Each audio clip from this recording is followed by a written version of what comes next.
My name is Tere and I'm a choreographer. I have a dance company based in New York City for the last 40 years. I'm also a professor at the University of Illinois in the graduate program.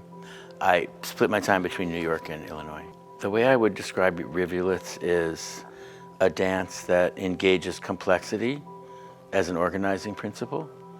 And the word rivulets suggests to me various streams inside of one larger flow. And so for most of my work, I've used unison. I've really done a research into how to extract meaning from unison.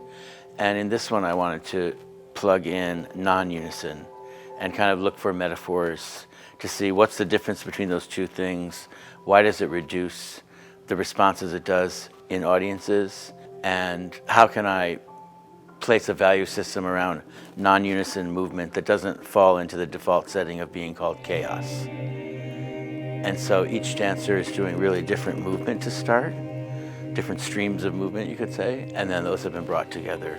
The way that this work builds on my previous work is that I basically look to fundamental elements of the form of dance, locate them, and then expand them back out into some meaning arena, like unison, non-unison, rhythm, all the very basic things. I try to move away from their conventional use and look at them down another alternative route. This funding from the WEX has been very crucial, as the United States is really bereft of dance funding, and it's really harder and harder to find money for the kind of exploratory dance that I engage in.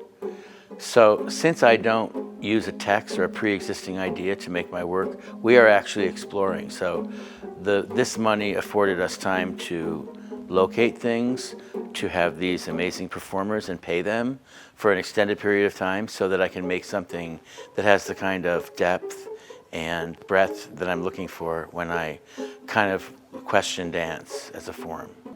Well, I'm excited about because I have taught here and we've performed here before, and I know a lot of faculty here, and Lane has supported me before in other contexts, so that's a lot of connection right there. And it's really hard to tour your work now too because of money in the United States. So just to be able to do it again is really rich. I mean, we work very long hours on these dances, and as I've said earlier to you, they're complicated and difficult, and they're very virtuosic in a way that isn't necessarily on display, but internally there's a lot going on for them. So it's a lot of exactitude and emotionality at the same time. So.